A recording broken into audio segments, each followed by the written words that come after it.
shit. All your friends, they hate your guts right inside.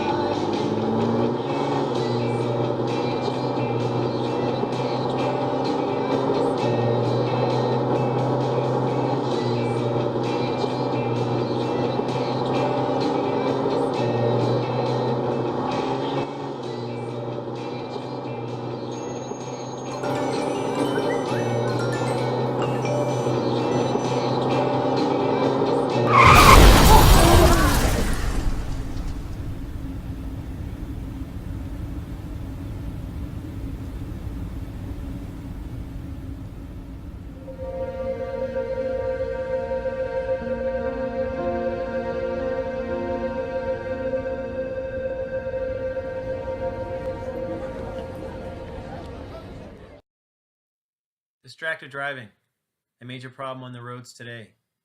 The effects, causes, and outcomes will be discussed during this presentation. Distracted driving, the problem. Personal technology increases the seriousness of distracted driving.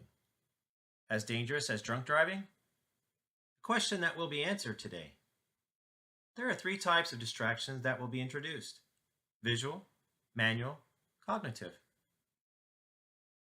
Let's look at some of the possible solutions. These solutions aren't new. As a matter of fact, some have been around for a long time. However, not all of them have been very effective. Strengthen the penalties, impact teen driving programs, and fight technology with technology. Let's look at strengthen the penalties. Penalties need to reflect the seriousness of distracted driving. Currently, 14 states and DC prohibit all drivers from using handheld cell phones while driving. All are primary enforcement laws, which means an officer may cite a driver for using a handheld cell phone without any other traffic offense taking place. No state bans all cell phone use for all drivers, but 38 states and DC ban all cell phone use for novice drivers. This means anyone under the age of 18 or driving less than a year. 46 states and DC ban text messaging for all drivers, and all but 5 have primary enforcement. Some states have preemption laws that prohibit local jurisdictions from enacting their own distracted driving bans. These states include Florida, Iowa, Kentucky, Louisiana, Mississippi, Nevada, Pennsylvania, Oklahoma, Oregon, and South Carolina. So it's clear this is not a state-by-state issue. It's a national problem. So we need a unified coalition to combat distracted driving. With the current laws in place, it's obvious they aren't working with the reported increase in distracted driving accidents. Citizens need to demand lawmakers put forth new legislation to combat these actions. Now, there have been numerous studies of cell phone driving versus drunk driving, and they all come to the same conclusion. Cell phone driving is just as bad, if not worse, than drunk driving. The biggest difference between conversing on the phone with or without hands-free device, the reaction time is delayed. Drunk drivers exhibit a more aggressive driving style. They follow too close, turn faster and sharper, and apply more brake pressure. What we really need is accountability. Distracted driving laws need to change to coincide with those of drunk driving laws. Other than monetary repercussions, there is no deterrent for distracted driving. Unlike a speeding citation, drunk driving, or running a stop sign, distracted driving isn't considered a moving violation in any state. There are no points assessed to your driver's license, nor are you arrested. Change the penalties and make them stiffer, and people would take a serious note. People react to fear. Make distracted driving penalties carry a hefty fine, possible jail time, and the possibility of losing your driving privileges. People would be more cautious. When people are cautious, they tend to want to learn. Impact teen driving programs. These programs need to be incorporated in driver's education. Sure, there's pros and cons, but if you look at the overall benefits of these programs, the pros outweigh the cons. These programs set up a course. On this course, you have cones. The teenagers are instructed to drive through this course while texting. It is a controlled course. It does allow other teenagers to stand by and witness what is happening to their peers. It's a great hands-on approach. At the end of their course, they look back and they see all of these cones laying on the ground. These are possible accidents they could have been in. As far as the cons, it takes time and it takes money. But does that really outweigh the benefits of the program? The biggest obstacle will be to get the teenagers to accept the message. They must be willing to learn. They must be willing to accept that they are not 100% right. They must be willing to accept failure. We need to fight technology with technology. We need to limit the use, create safeguards, mandate restrictions, and place the responsibility where it belongs. Mobile devices are electronics, and electronic devices can be manipulated and controlled. There needs to be controlling chips placed in cell phones to limit the use of the cell phone based on certain criteria. In 2007, AT&T attempted to combat distracted driving by mobile users by overlaying an app on their cell phone called AT&T Drive Mode. The app used the GPS sensor in the phone to recognize when it was traveling faster than 25 miles an hour. When the phone was traveling faster than 25 miles an hour, it would send all calls to voicemail and hold all text messages, emails, and any other alerts until the phone returned below 25 miles an hour for 5 minutes. The only options available for use above 25 miles an hour were 911, always available, One Music, and One Navigation app.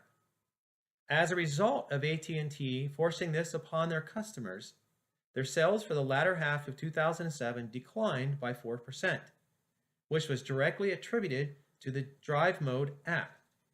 The app is now available for download free of charge if customers choose to utilize it. General Motors has devised the first embedded attempt at combating distracted driving for young drivers. The technology is called Teen Driver. Teen Driver is programmed by the parents and limits some of the functionality of the vehicle. It will mute the radio and all devices connected to the radio if the front passengers do not have their seatbelts on.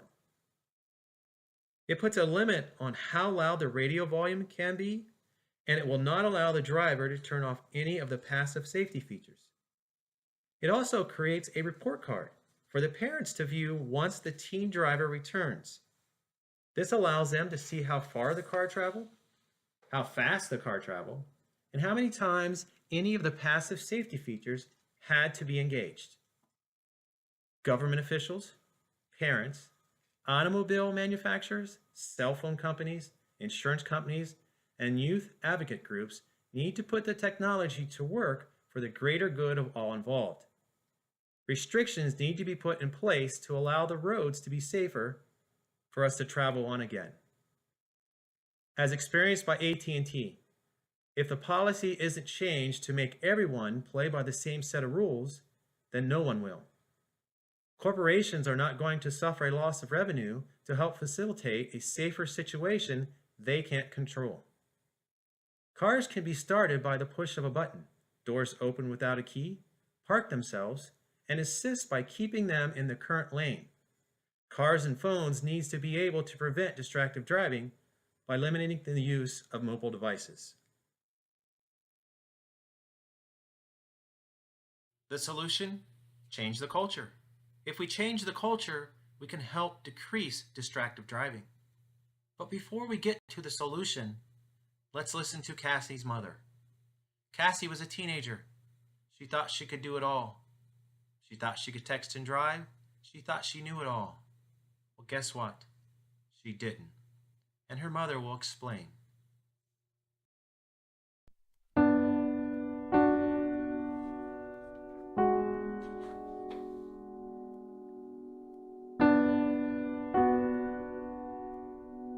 Oh, Cassie, Typical teenager in some ways and not typical in other ways.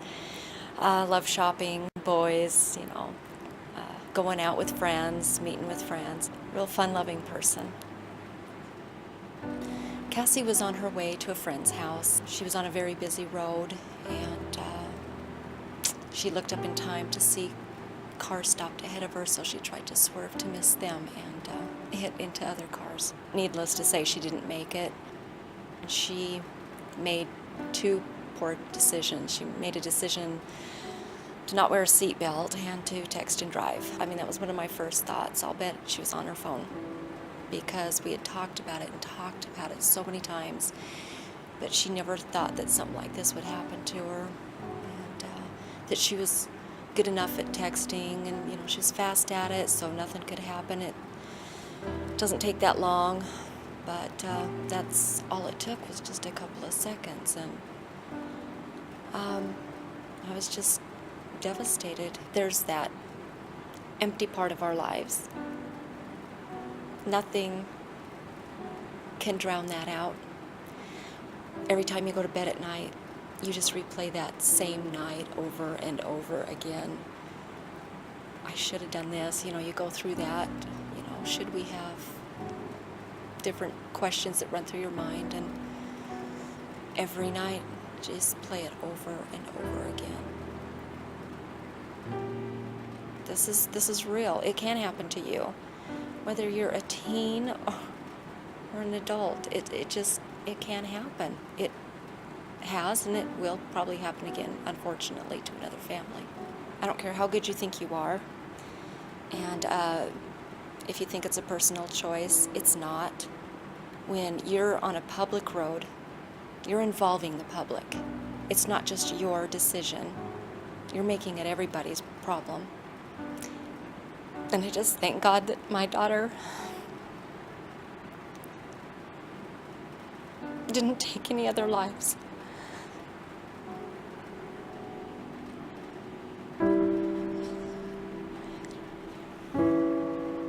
Distracted driving kills. Safe driving starts with you. Change the culture. What exactly does this mean? This means people need to become educated. We need to fight technology with technology. And laws need to change to reflect the seriousness of distracted driving. There are many proposed solutions to combat the issue of distracted driving, but there is only one clear solution. Change the culture of those involved. Changing the culture means people and technology providers need to unite. Penalties need to be harsher, and minds need to change. AT&T suffered a loss in sales because they tried to think forward and implemented an app, Drive Mode, that restricted the use of cell phones above 25 miles an hour. AT&T directly attributed the 4% loss to the Drive Mode app. If the people and technology mongers united to accept and institute this technology, distracted driving would decrease. The government mandates safety features, such as seatbelts and emissions components, to automobile manufacturers. This practice needs to be levied on the mobile device corporations. Uniting the people to use technology together will avoid the chance of sales drops while effectively fighting distracted driving and changing the weak views of the driving culture. No one looks down on another for distracted driving, but they won't hesitate to look down on someone for drunk driving. The danger of distracted driving is twice as great as drunk driving. But why doesn't it seem to matter? Because of the culture. Studies show distracted driving is equal to or worse than drunk driving, so the penalties must reflect these findings. In every choice made by a person, they contemplate the cost or risk of their choice. Oftentimes, they feel they are good enough to do both and the risks are low. By raising penalties, the risk goes up and the driver's odds of distracted driving go down. A racing ticket in Arizona can result in a suspended license, and some lawyers even state that a driver can be fined up to $2,500. And in California, a $1,000 fine and jail time are the result. Those are big risks. But where are the risks of the epidemic of distracted driving? To help aid in changing the culture, people need to become educated. People must learn through advertising and school presentations what the dangers of distracted driving really are. Brian Pennings, a highway patrol officer, works in the Impact Teen Drivers Program in California, where he has the opportunity to visit different high schools and talk to youth about the dangers of distracted driving. Brian is able to help teen drivers in what he feels is the most important distraction, texting while driving. Testimonials can help highlight distracted driving and discourage others from making the same mistakes. When people begin to understand the consequences of their actions, they will not be so dismissive of learning what to do instead. Personal preparation is a discipline that can be taught. People need to prepare themselves before they get behind the wheel and put the car in drive. They need to focus on the whole drive. Companies like AAA have created step-by-step teaching aids to help facilitate personal readiness. The steps outlined range from setting up navigation and silencing your phone before driving to avoid receiving distracting phone calls and text messages. The best way to fight distracted driving is to change the culture of driving. If you'd like any information about this topic, please feel free to use any of these references. It has great information for any research that you're looking to do. It also is a great source of information to share with your kids or any of those younger drivers that may need some help. We hope you've learned something today, and we hope you will drive safely.